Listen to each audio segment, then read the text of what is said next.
operational methodology where you have key members putting out media and putting out how-to guides to reach out and to touch individuals inside the United States. We recently disrupted one of those attacks just before Halloween, thanks to the work of the FBI with support from really the entire U.S. intelligence community and the Joint Terrorism Task Force model. In Michigan, that plot touched multiple states and had ties to ISIS inside Iraq and Syria.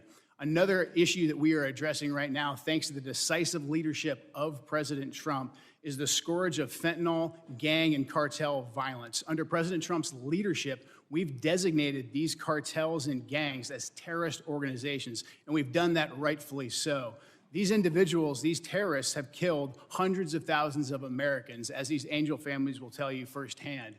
What President Trump has done by designating them as terrorists has allowed us to turn the tools of the intelligence community against them and predominantly watch list them as terrorists to prevent them from ever coming into America in the first place. To date, we've added about 35,000 of these narco-terrorists to our terrorist watch list, and we've stopped just around 6,000 of these terrorists from ever entering our country, from setting foot inside of America so they can no longer kill Americans with impunity. These are just some of the issues that we're covering 24/7, 365 at the National Counterterrorism Center, and I look forward to discussing more with you all today. Thank you. Thank you, Director Kent. And now recognize Director Glasheen for 5 minutes to summarize his opening statement. Good morning, Chairman Garbarino, Ranking Member Thompson, and members of the committee. I'm Operations Director Michael Glasheen. I oversee the FBI's National Security Divisions. I am honored to be here with you, representing the people of the United States, the FBI, who tackle the complex and grave threats we face with perseverance, professionalism, and integrity. Our nation faces serious and evolving threats ranging from international terrorists to hostile foreign intelligence operatives, from sophisticated cyber attacks to internet-facilitated sexual exploitation of children, from violent gangs and criminal organizations to public corruption and corporate fraud. Keeping pace with these threats is a significant challenge. Our adversaries take advantage of the internet, social media, and emerging technologies like artificial intelligence to influence the American people, facilitate illegal activities, and recruit followers. Even as 2026 marks the 25th anniversary of the 9/11 attacks, terrorism remains a persistent but evolving threat. Over the past several years, the FBI has identified a particularly concerning uptick in the radicalization of young people. Radicalization of domestic terrorists most often occurs online. Social media and encryption have increased the speed and accessibility of the violent extremist content. International terrorists continue to pose one of the greatest, most immediate threats to the homeland. Some international terrorists and people located and radicalized to violence primarily inside the United States who are not receiving individualized direction from foreign terrorist organizations or FTOs, but are inspired to commit violence by FTOs such as ISIS and Al-Qaeda. Iran continues to plot attacks against former government officials in retaliation for the January 2020 death of Islamic Revolutionary Guard Corps, or IRGC, Commander Qasem Soleimani. Iran also continues to provide support to its proxies and terrorist organizations throughout the world, such as Lebanese Hezbollah. China, Russia, Iran, North Korea, and criminal ransomware continue to be the top cyber threats facing the United States. And there's no clear line where cyber criminal activity ends and nation-state activity begins. Critical infrastructure remains a highly attractive target for cyber criminals and nation-state actors due to the potential to cause widespread disruption, financial damage, and risk to our national security. The United States faces foreign intelligence threats as nations such as the People's Republic of China, Russia, and Iran become more aggressive and capable than ever. The PRC has deliberately created an environment that abuses global interconnectedness and encourages intellectual property acquisition using human intelligence officers, corrupt corporate insiders, foreign direct investment, and cyber intrusions. Russia continues to seek and acquire U.S. technologies to help rebuild its defense industrial base, relying on complex procurement networks to evade U.S. export controls and sanctions. The United States faces many criminal threats, including violent crime, financial and healthcare fraud, transnational and regional organized criminal enterprises, crimes against children, and human trafficking, violent threats against public election officials, personnel, and public corruption. Currently, the FBI-led task forces are staffed with over 9,000 federal, state, local, tribal, and territorial partners. Many of these task forces are focused on cartels, violent crime, drug trafficking, child exploitation, and human trafficking across our nation's communities. The FBI has and continues to establish strong capabilities to assess the threats, share intelligence, and leverage key technologies. We recruit the best to serve as special agents, intelligence analysts, and professional staff. Our leadership team views change and transformation as a positive tool for keeping the FBI focused on the gravest threats facing our nation. Over the past few months, we started the process to relocate hundreds of positions from the National Capital Region out to field offices across the country. This enhancement to field resources increases our investigative capacity across our 56 field offices and enhances the FBI's commitment to addressing violent crime, gangs, drugs, counterintelligence, and terrorism threats. Our fellow citizens look to us to protect the homeland from these threats. And every day, the men and women of the FBI continue to meet and exceed these expectations. I'm proud to represent them in testimony today, and I welcome your questions. Thank you, Director Glasheen. My understanding is a witness may have to leave early today. While I want to be clear, the committee did not agree to a hard stop. All witnesses are here voluntarily and are free to go.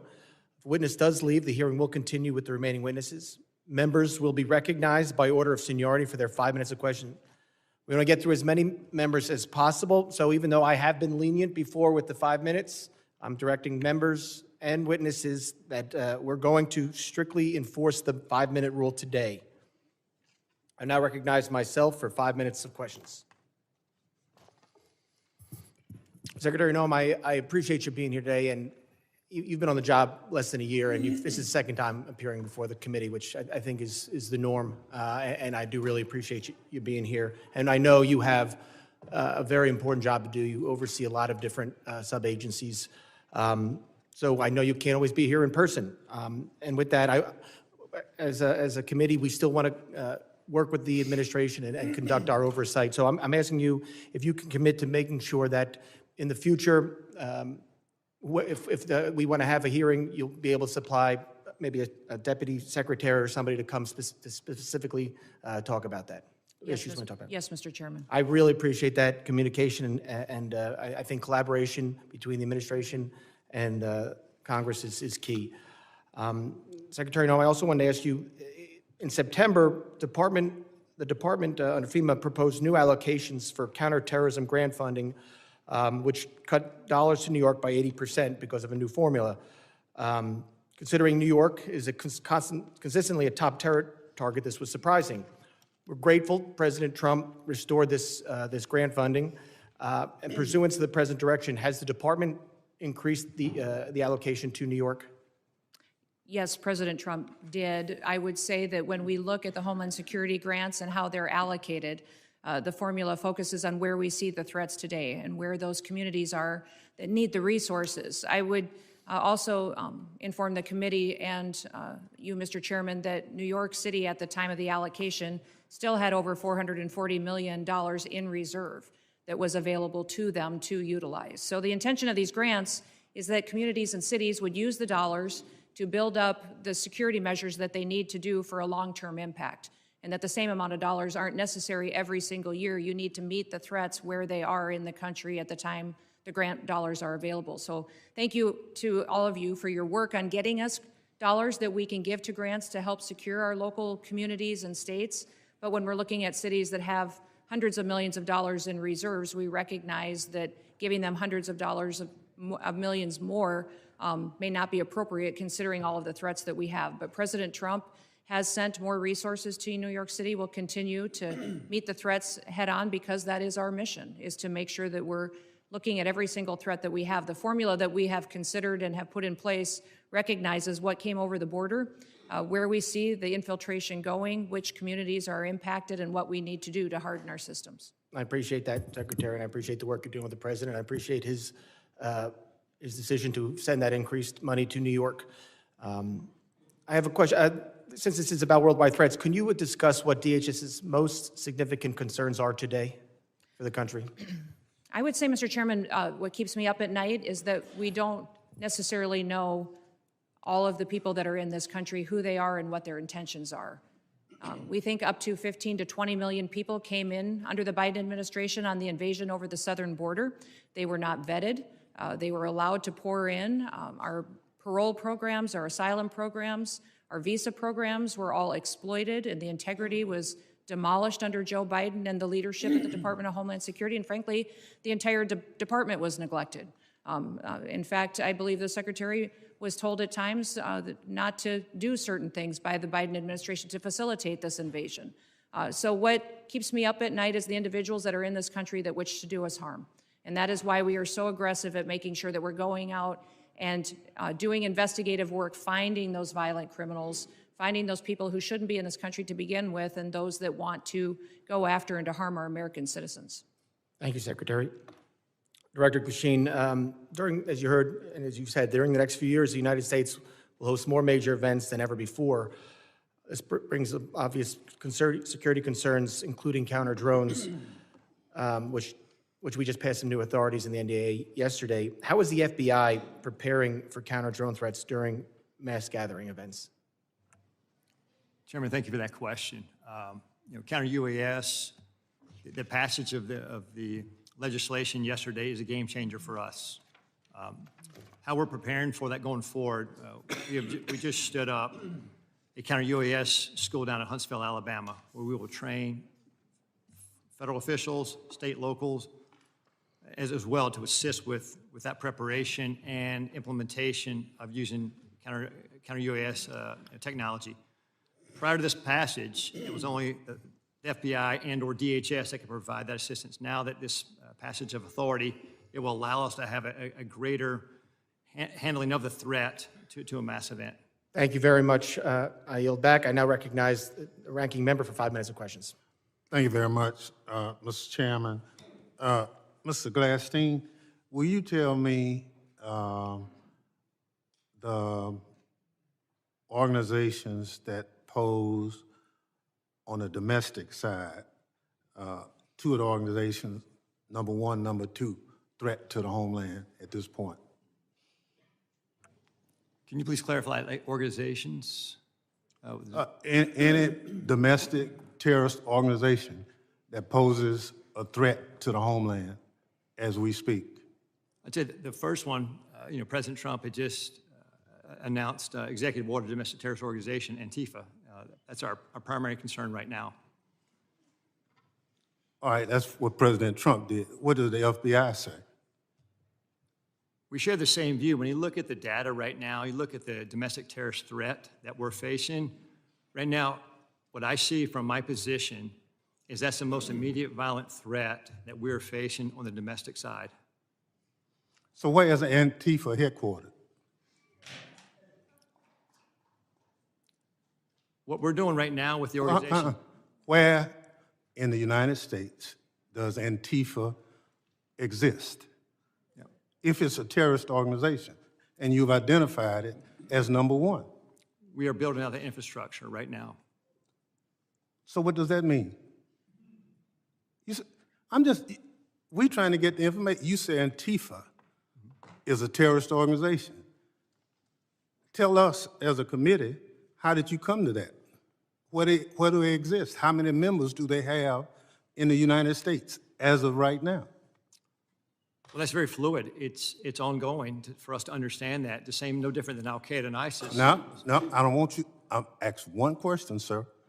I just want you to tell us. If you said Antifa is the number one domestic terrorist organization operating in the United States, I just need to know where they are, how many people. I don't want a name. I don't want anything like that. Just how many people have you identified with the FBI that Antifa is made of. Well, the investigations are active. Sir, you wouldn't come to this committee and say something you can't prove, I know. I know you wouldn't do that. But you did. Madam Secretary, you and the gentleman from NCTC reference the unfortunate accident that occurred with the National Guardsman being killed. You think that was an unfortunate accident? I mean, It was a terrorist attack. wait. Look, I'll get it straight. Then you can He shot our respond. National Guardsman in the head. Look, Mr. Chairman, will you direct the witness to allow me to ask my question? It was an unfortunate situation, but you blamed it solely on Joe Biden. I want you to know who approved the asylum application for this same person. Mr. Thompson, this individual that came into the country. No, I want to know who approved. Congressman Thompson, I want No, you to no, understand. no. When this individual No, came no, into the I'm not- country, I'm he not gonna came let you- under I'm not gonna let an you- evacuation of Afghanistan under Operation Allies Welcome, was thoroughly vetted by the Biden administration at that point in time, allowed into our country, and then was never followed up. I want to remind Reclaim everybody my in time. Congress. Reclaim my time. We follow the law, and every asylum is supposed to have a check-in every single year, and the Biden administration failed to do that. They vetted this individual, allowed them into our country, and did not do due The diligence. witness will allow the gentleman to ask his question. Yes or no? Who approved the asylum claim? The application on the asylum was thoroughly filled out by information that was gathered by the Biden administration. So the His Biden asylum- administration approved the asylum. The asylum application was put into place under the rules established by the Biden administration. Reclaiming my time. I don't want to file perjury charges against you, but I'm of the opinion that the Trump administration, DHS, your DHS, approved the asylum application. The asylum application moved forward under all of the information and vetting processes that were put in place under the Biden administration, which is when vetting happened. And that's what President Trump has changed. Under President Trump's administration. Reclaim my time again. When It's obvious you don't want to answer the question. Mr. Kent, do you want a shot at it?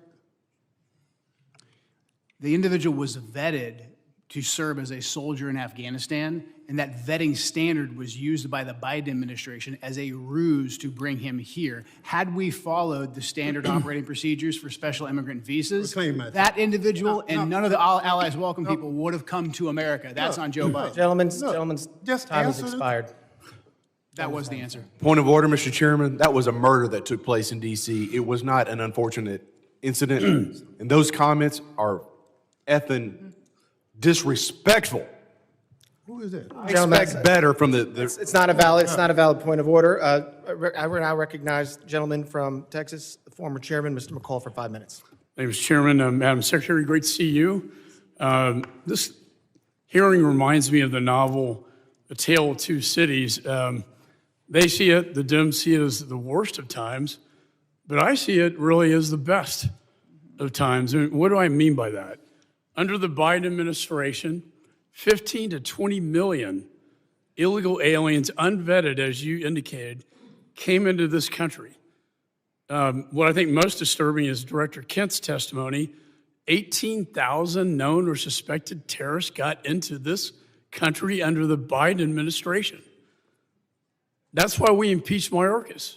I was one of the managers. He told his Border Patrol, you don't have to pay attention to federal law when it says shall detain aggravated felons.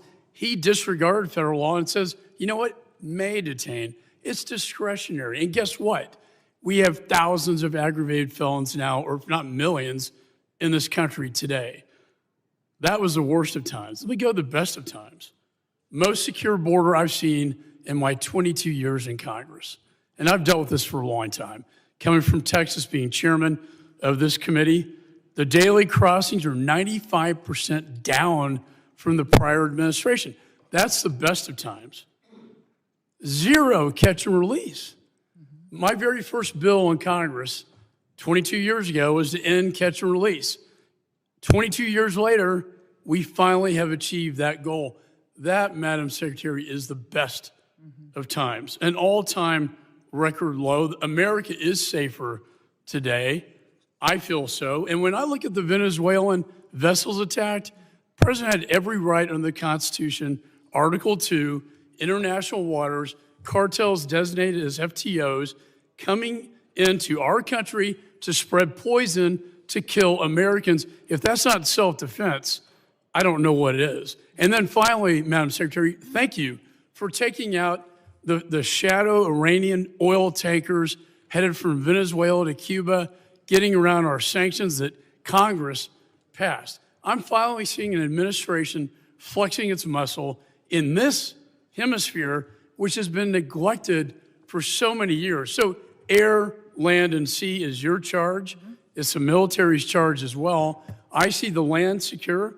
I see the maritime borders getting more secure, and I applaud you for that. On the air secure piece, I chair the Special Events Task Force. That's FIFA, the Olympics, the 250th anniversary. Drones are the biggest threat as I see it. I see it in Ukraine in its conflict with Russia, and I see it across our border, and I see it at these events. If you could update me, and with the new NDA authorization to allow federal, state, and locals to work together to identify hostile adversary drones and take them down, can you tell me how that will impact your ability, Madam Secretary, to better secure these special events? Yes, thank you, Congressman McCall, and thank you for your leadership. I understand you're retiring, and I'm sad about that. You've been a statesman. Thank you for serving with such dignity. Thank you. The counter-drone and drone technology that is out there today, frankly, our authorities haven't kept up with. And so thank you for that legislation. Thank you for giving us the opportunity to truly defend the homeland. Here at the Department of Homeland Security, we are going to be investing upwards to $1.5 billion into drone technology and counter-drone technology and mitigation measures that we can deploy not just across different NSC events or large-scale events that we're responsible for the security on, but also that we can use to partner with cities and states for celebrations and different things that they may hold as well. So we have the responsibility at the Department of Homeland Security for FIFA and the 11 cities that will be hosting the matches here in the United States, also the Olympics, the America 250 celebrations, also other national security events that happen, such as Mardi Gras and other events that are going on throughout the country. So this program that we will have will not only work within the events that the department is responsible for, but we will be able to sign agreements with states and cities to provide measures that they don't currently have. And we're working with the FAA as well to get what we need to be able to operate. And we don't want just to detect, we don't want to just monitor, we need to mitigate. We need to take these drones down. We need If to I could know add, what's- my time's going to expire. There is so much technology out there today, counter-drone technology, that I've been working to get into Ukraine to protect them from Russian drones that we can deploy at these events. I'd love to visit with you on that at a later date. And thank you for your service. Yeah, thank you. Gentleman's time's expired. I now recognize the gentleman from California, Mr. Correa, for 5 minutes of questions. Thank you, Mr. Chairman, and I agree with my colleague from Texas. It is a tale of two cities. Secretary Noem, Trump administration, you're going after the worst of the worst criminals, and we agree with you. The problem is 70% of the people you've arrested have no criminal record. You're going after non-criminal immigrants, U.S. citizens, and permanent legal residents. Donna Hughes Brown, Irish citizen, green card holder, 48 years in the United States. She also happens to be the mother of a U.S. Marine, sister to a retired Army colonel. She's in ICE detention since July. She tried to come back from Ireland, arrested, has been there since then. Her crime? She wrote 2 bad checks for less than $80 a decade ago. You arrested her, she's in custody. Her husband, Jim Brown, came to us and told us her story. Jim told us, I voted for President Trump because he promised to go after criminals in our community and not people like my wife. If I can, I'd like to play a video for you.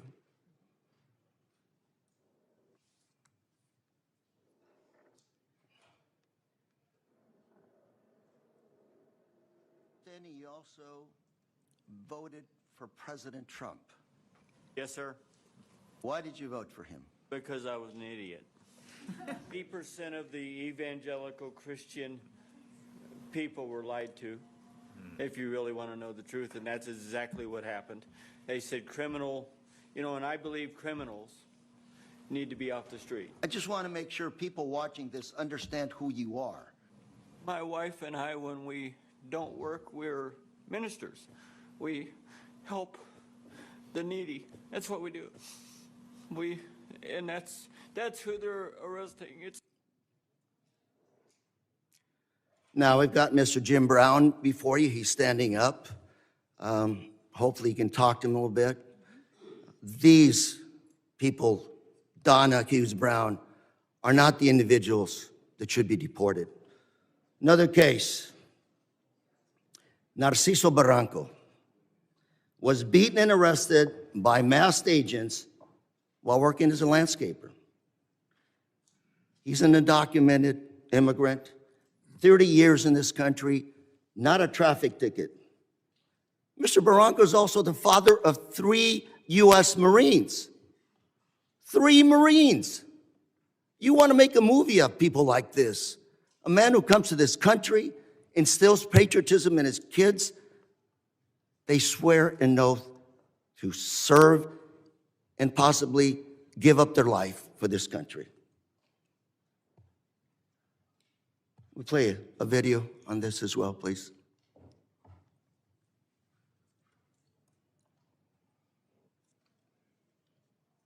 Masked federal agents were filmed pinning a man to the ground and repeatedly striking him in the head and neck before putting him in an unmarked car. The man in the video has been identified as Narciso Barranco and is the father of 2 active duty Marines and 1 Marine veteran. The Department of Homeland Security said an illegal alien was arrested by Border Patrol agents after he, quote, assaulted federal law enforcement, adding that Barranco, quote, swung a weed whacker directly at an agent's face. Video shared by DHS and reviewed by CNN shows Barranco running with a weed whacker, but does not show him striking officers.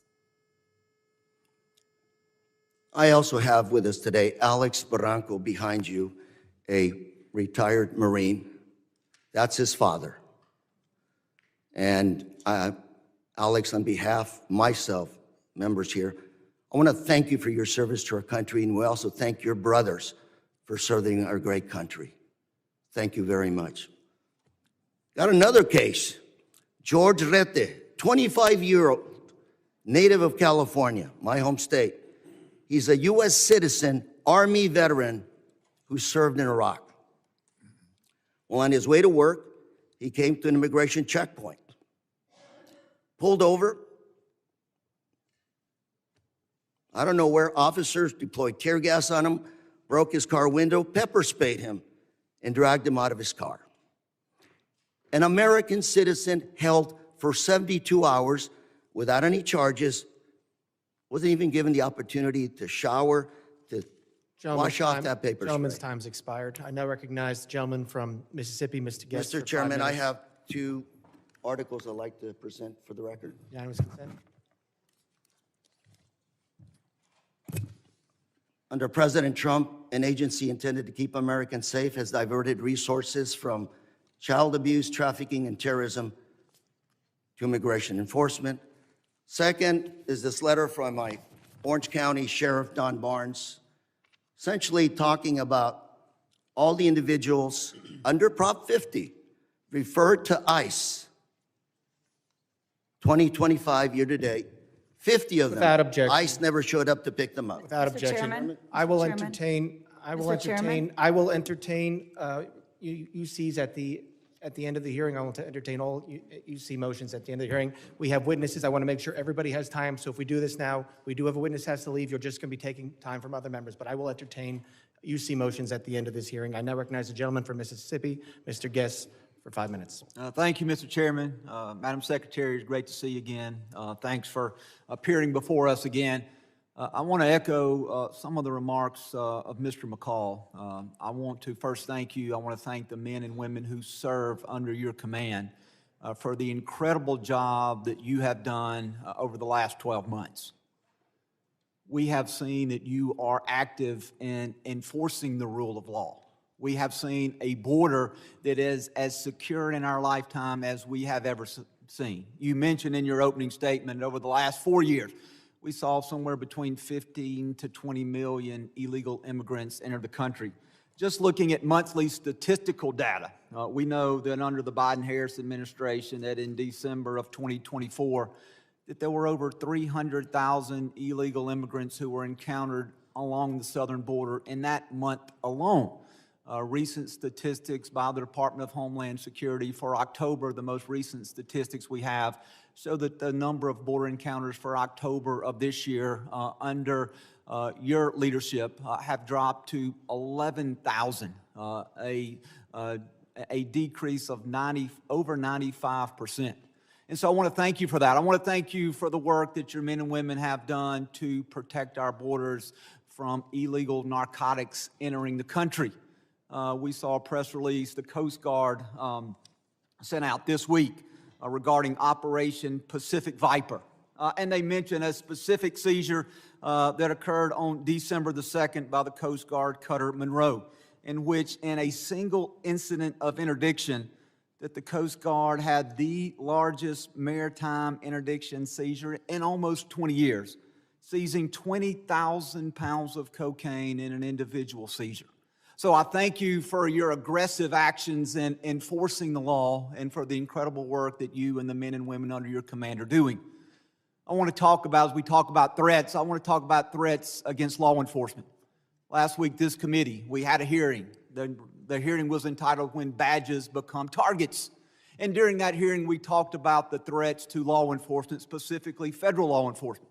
And even specifically within federal law enforcement, the threats toward ICE agents, the threats toward you and other members of leadership within DHS. We know that those threats and those incidents of physical attack have escalated dramatically, in some cases over 1,000%. And part of the driving force, I believe, behind those threats is what I refer to as rhetoric against law enforcement. And I brought this up last week, and I want to bring this up again with you and give you a chance to briefly address this. These are just roughly 10 of the statements that I was able to easily find online by elected officials, governors, mayors, in many cases members of Congress, where they were spewing what I believe to be very harmful statements toward law enforcement.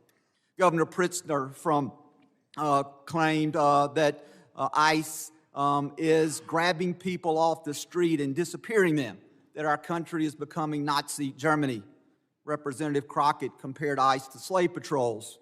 Representative Garcia referred to ICE as thugs. Representative Ramirez attacked ICE as a terror force, later a terrorist organization, and then later in the hearing said, let me be clear, the Department of Homeland Security, you can quote me on that, is the single biggest threat to public safety right now. Representative Tlaib said ICE is terrorizing our community, turning our country into a fascist police state. Representative Jayapal called ICE agents deranged and said it's inspiring to obstruct immigration enforcement. Governor Walz smeared ICE agents as modern-day Gestapo. Chicago Mayor Johnson accused ICE of being secret police and terrorizing our community. Representative Lynch referred to ICE agents as the Gestapo and nondescript thugs. And Representative Frost compared ICE operations to some of the worst horrors and crimes against humanity in history. And so, Secretary Noem, I'd like to give you a few moments to, one, address these statements, and to speak to how these statements place the safety of our men and women of law enforcement at risk.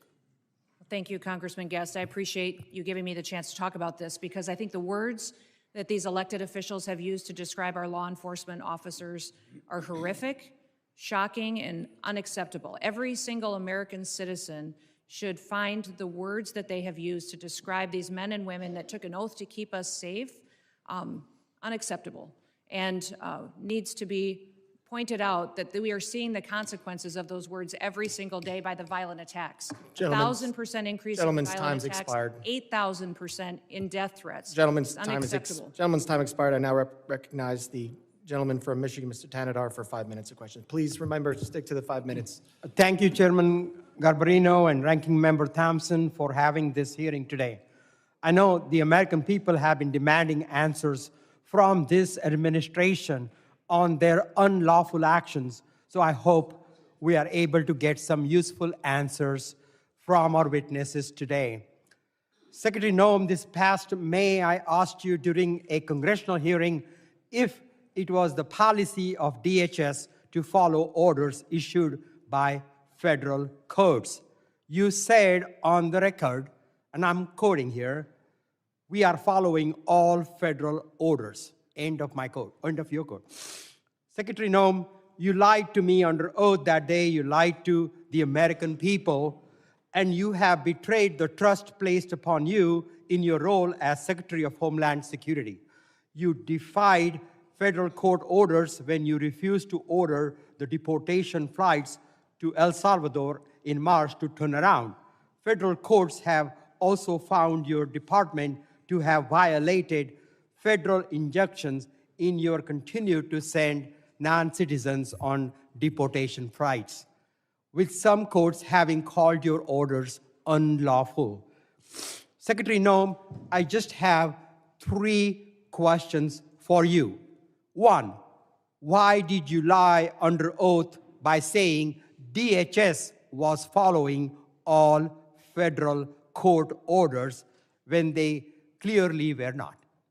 Congressman. Question 2, let me finish my questions. Question 2, why did you mislead the American people when you said that no American citizens have been arrested or detained by federal immigration agents? And my last question, number 3, Donald Trump said that your ICE agents haven't gone far enough.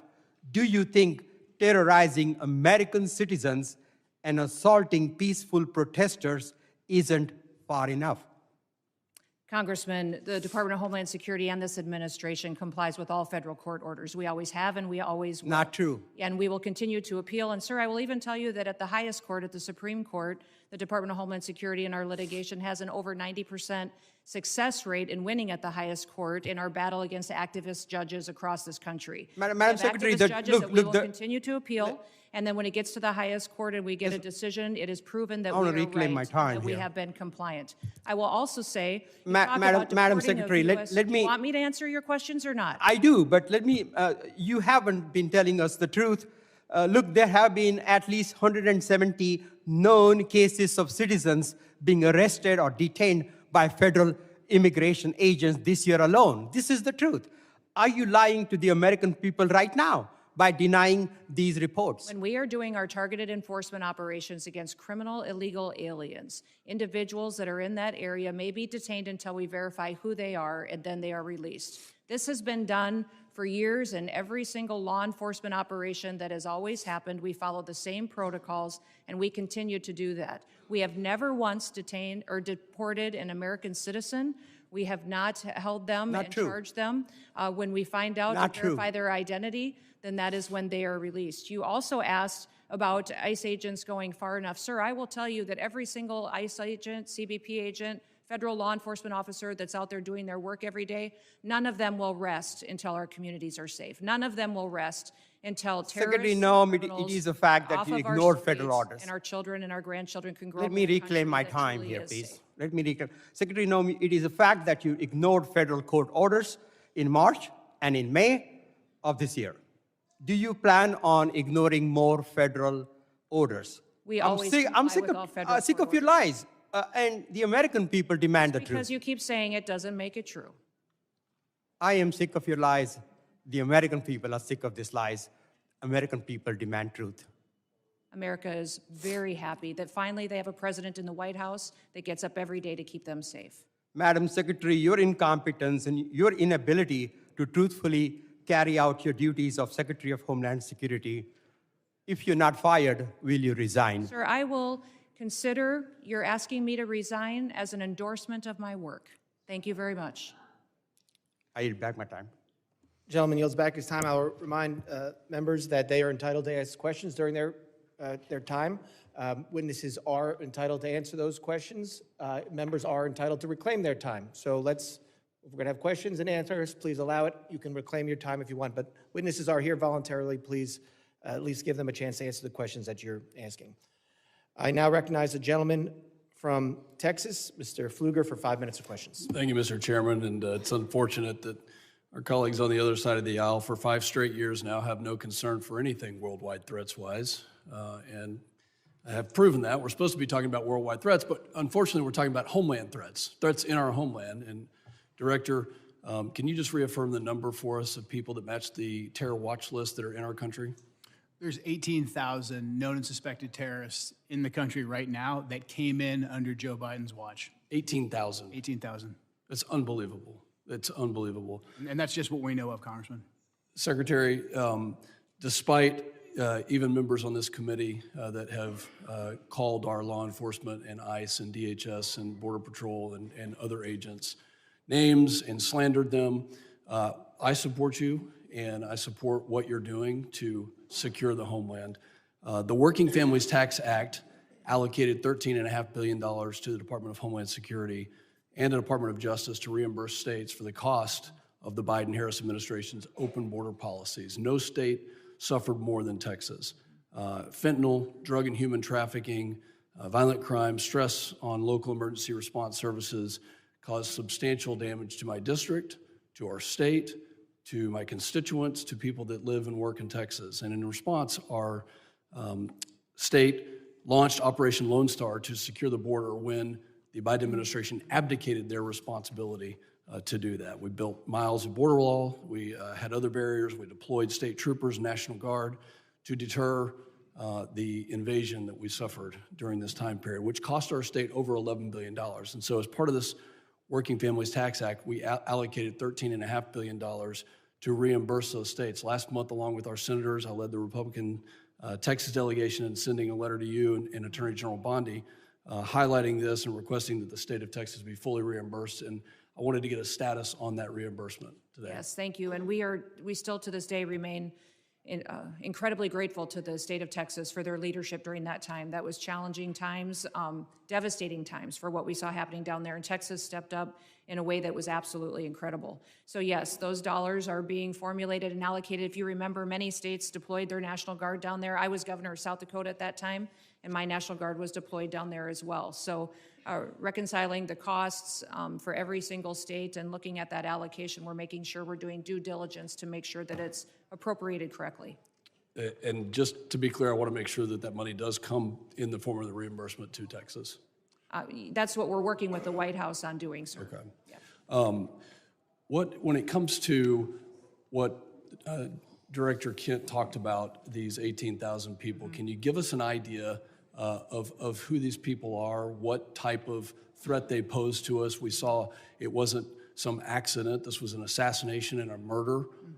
It was not an accident, despite my colleagues saying that it was an accident. It was a murder and an assassination of a National Guard hero. So what other types of threats are you tracking and preventing from happening?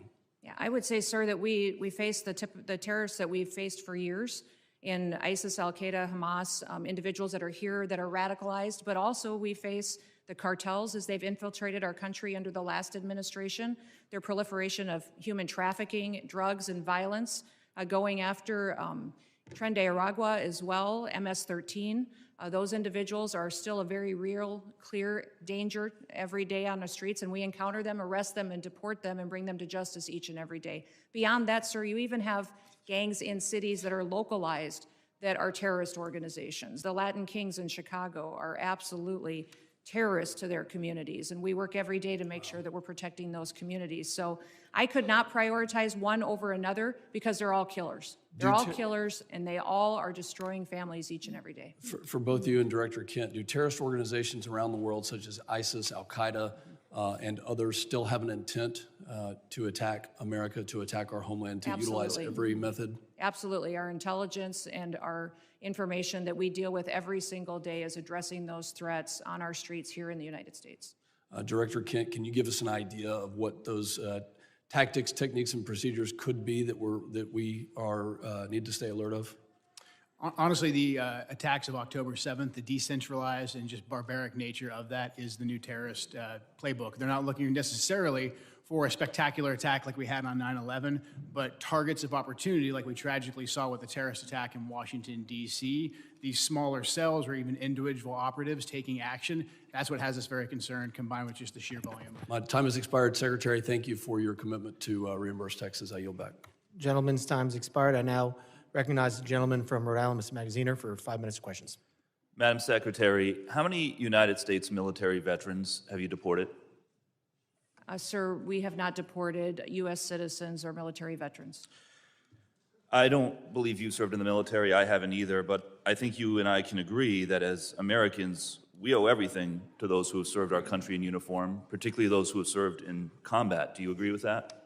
Sir, I believe that people that are in this United States that are citizens have legal status here. Those Madam that don't Secretary, should we not are be joined here. on Zoom by a gentleman named Sejun Park. He is a United States Army combat veteran who was shot twice while serving our country in Panama in 1989. Like many veterans, he struggled with PTSD and substance abuse after his service. He was arrested in the 1990s for some minor drug offenses, nothing serious. He never hurt anyone besides himself, and he's been clean and sober for 14 years. He is a combat veteran, a Purple Heart recipient. He has sacrificed more for this country than most people ever have. Earlier this year, you deported him to Korea, a country he hasn't lived in since he was 7 years old. Will you join me in thanking Mr. Park for his service to our country? Sir, I'm grateful for every single person that has served our country and follows And our laws. can you please and tell knows Mr. that our Park laws why are you important deported and him? every one of them needs to be enforced. But you understand that many veterans struggle with PTSD, many veterans struggle with substance abuse challenges. This man took 2 bullets for our country. You have broad authority, by the way, as Secretary, to issue humanitarian parole, to do deferred action. Will you commit to at least looking at Mr. Park's case to see if you can help him find a pathway back to this country that he sacrificed so much for? I will absolutely look at his case, but I want you Thank to you. remember that Madam our Secretary, the programs man need to have behind integrity you, as please well. stand up, sir. His name is Jim Brown from Troy, Missouri. He is a Navy combat veteran who served our country in the Gulf War. He's married to a woman named Donna, who came to our country legally from Ireland when she was 11 years old. She has lived here for 48 years. Because of you, Jim's wife Donna has been in prison for the last 4 months. She did not come here illegally, and she has never committed any crime other than writing 2 bad checks totaling $80 10 years ago. She is currently in prison and facing deportation. Ms. Noem, will you thank Mr. Brown for his service to our country?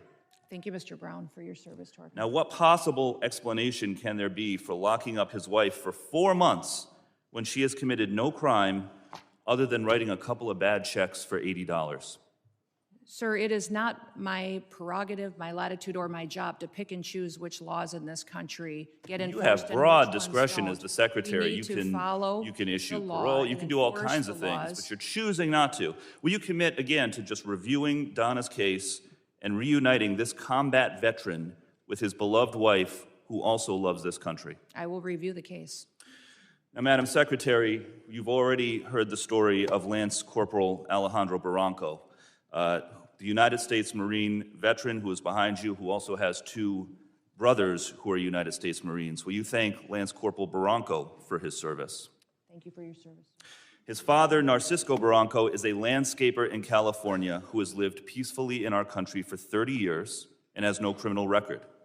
Last spring, while he was mowing the lawn at an IHOP, ICE agents tackled him in the street and imprisoned him for weeks. A peaceful, hard-working man who raised 3 sons to be United States Marines. We need men of that character in this country. Again, as Secretary, you have broad discretion. Will you consider Lance Corporal Barranco's father for parole in place to stay in our country, owing to the fact that he has contributed to our country by raising 3 United States Marines? This is an opportunity to remind everybody that every person that's in this country illegally has an opportunity to voluntarily go home and come back the right way. He follow raised our 3 laws, United States and we will Marines. facilitate that. He has been living here peacefully, doing his job for 30 years. You have discretion. You are choosing not to use it. Madam Secretary, you promised America that you would go after the worst of the worst. But these people are not the worst of the worst. A Purple Heart recipient, a military spouse, the father of 3 Marines. And it's not just veterans and military families. You are locking up and deporting children with cancer, mothers with babies in the NICU, United States citizens. There are many problems with your leadership, but the biggest problem is this. You don't seem to know how to tell the difference between the good guys and the bad guys.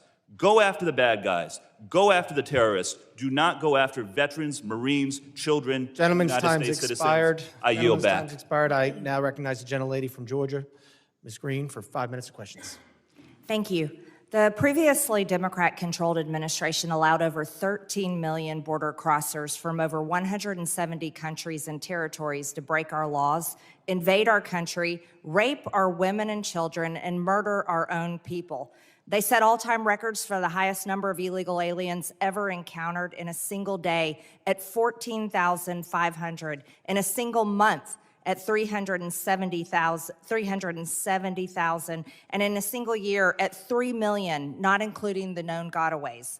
Thanks to Secretary Noem and the hard work of Tom Homan and all the brave men and women at DHS, our new Republican-controlled admin has produced the safest and most secure border our country has ever seen. Thank you very much for that. For the 7th consecutive month, U.S. Border Patrol released 0 illegal aliens into the United States. Daily average apprehensions at the southern border are 95% lower than the daily average under the last administration. 10 months under Trump has seen less apprehensions than 1 month under Biden. Since January 21 through the end of November, there have been 117,105 total enforcement encounters along the southwest border, which is nearly 40% less than the monthly average during the Biden administration. Meanwhile, there has been an 8,000 increase in death threats against ICE law enforcement. Secretary Noem, back in July, the department put out a press release titled "Worst of the Worst." Criminal proceedings begin in a case of transgender illegal alien accused of rape, child rape, not just rape, child rape of a 14-year-old boy in a sanctuary New York City bathroom. I wanted to highlight this case because it encapsulates so many different violent policies of Democrats.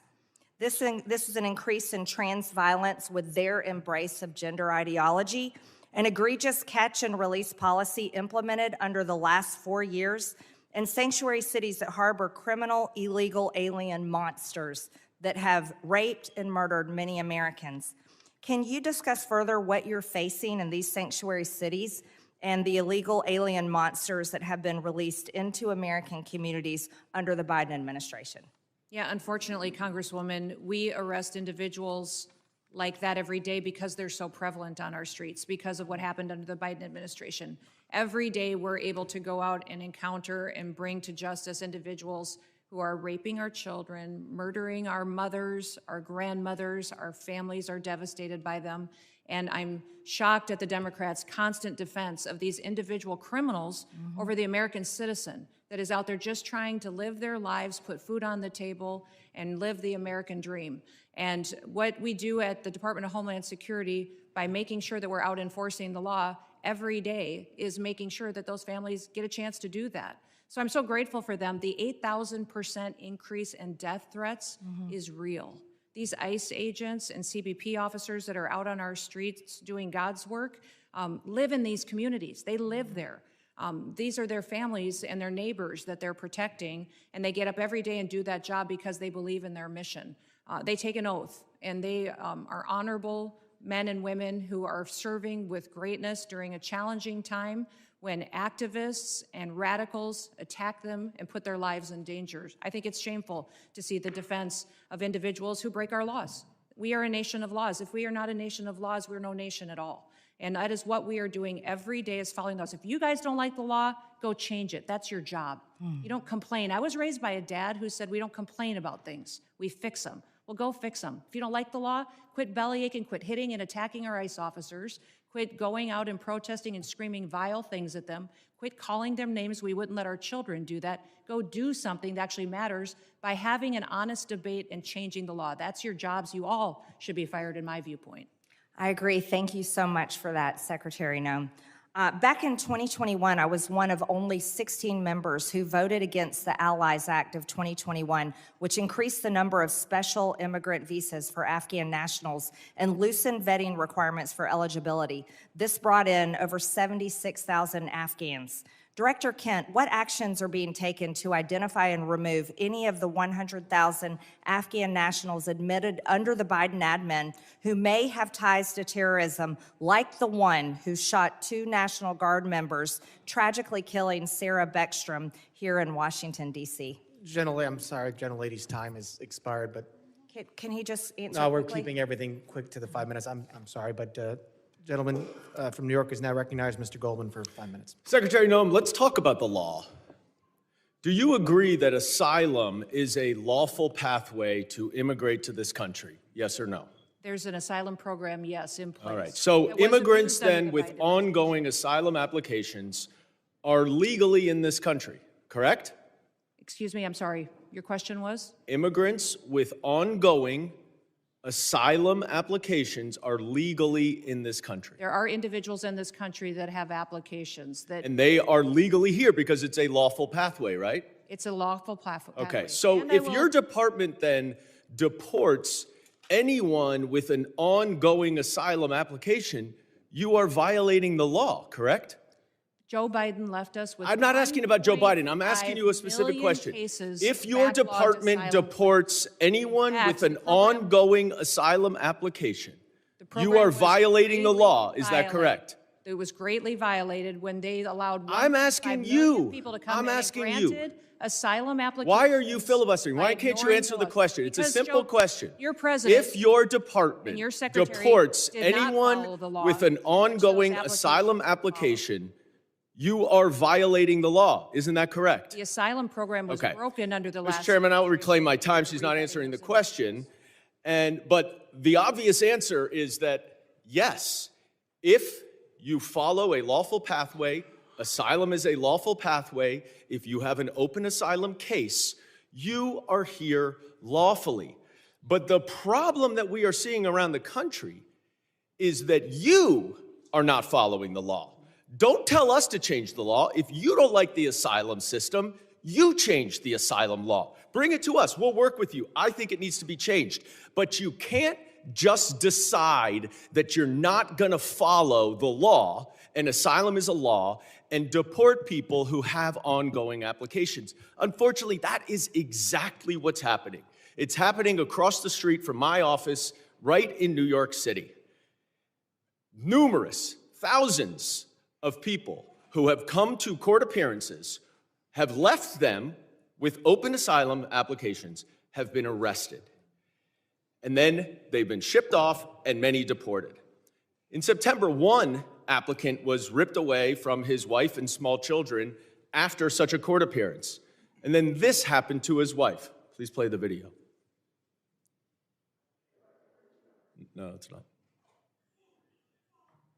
It's not this one. All right, it's not this video. Here it is.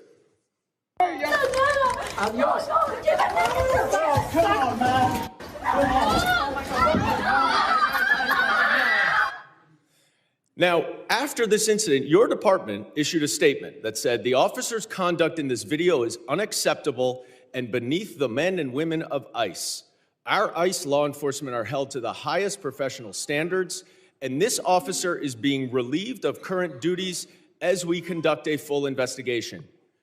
3 days later, you reinstated that officer and you put him back on duty. I sent you a letter and asked you what investigation was done and why was he reinstated. You did not answer that letter. So I'm going to give you an opportunity right here to explain to me that if that officer's conduct was, quote, beneath the men and women of ICE, unquote, why did you reinstate him? Sir, that investigation was completed. I can give you that investigation and the information that you would like. This is. Well, I wrote you 2 months ago. Why haven't you given it to me yet? I'm actually surprised that you haven't gotten it. I'm going to ask my staff about that. Well, you shouldn't be surprised because generally to speaking, you hundreds do and not hundreds, respond if not to thousands us. of your letters. Now, the other problem that we Mayorkas, are when he seeing had this all job, over didn't the respond to country letters for years. is that your officers are wearing masks, are dressed in plain clothes, often going around without identification. All of our officers are And identified. I'm not asking a question. I introduced the No Secret Police Act to stop this. And we now have 113 co-sponsors so that they will not be masked and that they will identify themselves. Now, you say all of them are identifying themselves. That is not the case because last month in New York City again, the NYPD officers were injured by your masked, plainclothes ICE officers after they were called from 911 as residents witnessed your officers pulling individuals out of their vehicles and chasing them down the street. I also asked you what happened there. How were the NYPD officers injured by your officers? And you didn't respond. What's the answer? Sir, our individual Gentlemen's officers time are is identified. time has expired. I yield I back. recognize gentleman from Texas, Mr. Gonzalez, 5 minutes. Thank you, Chairman. Thank you, Secretary Noem. Thank you, Director Kent and Director Glasson, for your patriotism, your service to our country. Thank you to the families for allowing everyone to serve. We're grateful for that. Democrats like to show clip after clip. I represent a district that's half of the southern border. Our lives were turned upside down under Joe Biden, and now we have our lives back due to President Trump and due to the policies that y'all are executing. So thank you. I have one question, but I'm going to try to, if there's time. I think it'd be important for the American people to get an update on the role Coast Guard played in the Venezuela oil tanker seizure. But first, I'd like to once again, thank you for being here. And so I'd like to first thank you, CISA. Thank you for keeping our nation's critical infrastructure safe. You are our nation's cyber first responders. Thank you to the Coast Guard.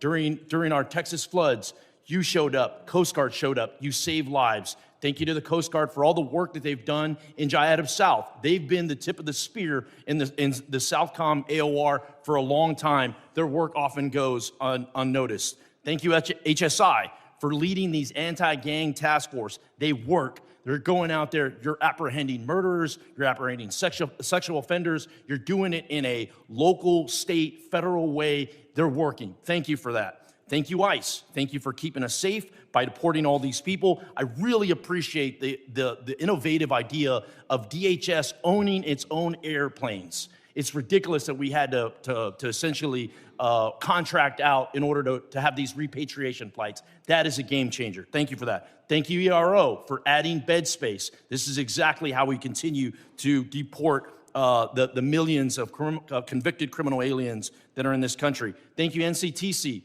for keeping us safe. You're exactly right. We thank you for vetting, for going out and finally doing the role of vetting these people. You and I served overseas. Many of us did. And we know oftentimes it was more dangerous at the chow hall than outside the wire, right? So thank you for that vetting. Thank you, Border Patrol, for ending catch and release. Thank you, TSA, for keeping us safe during all our travel, and then also looking into any future vulnerabilities. Thank you, Secret Service. Thank you for not only keeping our leaders safe, but a lot of people don't realize Secret Service is key to school safety. I think that's just so important that brings us all together. I wanted to say I want to use the bulk of my time to just thank you, because we don't do that enough here. It's always finger pointing. It's always somebody else's fault. Please go back to your agencies and thank the men and women that are serving every day and helping to keep this country safe. With that, I'd like to give you a little time to talk about the Venezuelan situation and what the Coast Guard is doing. The operation that was conducted yesterday morning was a Coast Guard-led operation. It was in partnership with the Department of War and the Department of Justice, the FBI as well, and it was a successful operation directed by the President to ensure that we're pushing back on a regime that is systematically covering and flooding our country with deadly drugs and killing our next generation of Americans. Just the drugs that the Coast Guard has been able to interdict on the waters since that President Trump has been in office has been enough lethal doses of cocaine to kill 177 million Americans. That's 2/3 of our country. that has been saved by blowing up, by going after and bringing to justice these individuals that are out at sea and those individuals that are funding it with a shadow fleet of sanctioned oil that should never be sold to benefit their profits and their pockets to kill Americans. Thank you for that update. For many of us that served in uniform, oftentimes it was overseas. It was in the Middle East, or it was in Asia, or it was in Europe. And I think those AORs are very important. But for too long, president after president after president, our backyard has been left wide open, and we're completely shocked why all these terrorists are in our country and all these people are unvetted. All this chaos is happening when in our own backyard was unsafe. So thank you again for one. I know you traveled, you met with heads of state, El Salvador, Mexico, a couple that come to mind. But I just want to thank you and for making our backyard a priority and ultimately to keep Americans safe. Texans are more safe today than we were a year ago. And a lot of that is due to President Trump and due to the leadership that I'm seeing right here of executing those policies. Thank you, thank you, thank you. With that, Chairman, I yield back. Gentleman yields back. I now recognize the gentlelady from Illinois, Ms. Ramirez, for 5 minutes of questions. Thank you, Chairman. American citizens have been arrested or detained. We focus on those that are here illegally. Secretary Noem, you lie and you lied to the American people. I will be including into the record an article by ProPublica from October 16, 2025, entitled, "We found that more than 170 U.S. citizens have been held by immigration agents. They've been kicked." There's nothing smiling about U.S. citizens. I'm sorry, that's very inappropriate. Let me continue. They've been kicked, dragged, and detained for days. The next one. The Trump administration has specifically targeted the worst of the worst. The individuals that we are going after are those that are violent criminals, those that are breaking our laws. Secretary Noem, again, you lied to the American people. I will be including into the record an article by the NBC News from December 7, 2025, entitled, "ICE has arrested nearly 75,000 people with no criminal records," data shows.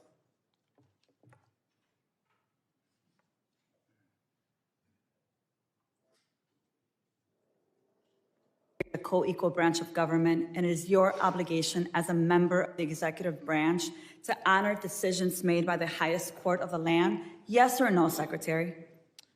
We are abiding by all federal judges' orders. Absolutely. The Justice Department said that when the administration was ordered back in March to stop sending detained migrants to a mega prison in El Salvador, you personally made the final call to continue the flights anyway. Is that correct? And the decisions that are made on deportations, where flights go and when they go, are my decision at the Department of Homeland Security. And we'll continue to do the right thing, continue to work and protect Americans, no matter what radical judge comes out and tries to stop us. We'll do.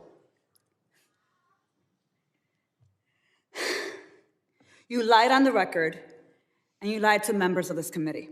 You violated court orders by not turning around deportation flights bound for El Salvador, where we know that hundreds of people under your leadership have reported that they were raped, they were beaten, and they nearly died. And your agents used chemical weapons in Chicago despite court orders from District Court Judge Ellis forbidding their use. Secretary Noem, you, Gregory Bovino, and your ICBP and DHS deputized agents have waged an unaccountable, unlawful, unconstitutional war against communities across the nation. Our residents have been surveilled, they've been threatened, they've been tear gassed, they've been hit with pepper balls, they've been shot, they've been subjected to warrantless arrest and precision immobilization maneuvers, they've been kidnapped and disappeared under your leadership. So we have a lot to talk about. But you and your department continue to reject congressional oversight. And you know how I know this? I know this because I've requested a meeting with ICE Field Office Director Russell Hutt. I requested a meeting with Field Office Director Samuel Olson. And when you came to Chicago on October 3rd, I publicly and formally requested a meeting with you. So I'm going to be including a letter I sent on October 3rd requesting a meeting with Secretary Noem. So, Secretary Noem, I want to ask you again. Will you commit to meet with me, yes or no? Yes, absolutely. Thank you. Thank you. So we have a lot to talk about, and actually my scheduler has a couple dates that I'll get to you after this meeting. I appreciate that. So look, I want to be very clear. You have misused resources appropriated by Congress. You've engaged in unethical behavior. You have repeatedly made false and misleading statements to Congress and to the press, and you've undermined the separation of powers and disregarded the role of Congress and the courts. Bottom line, you lie with impunity.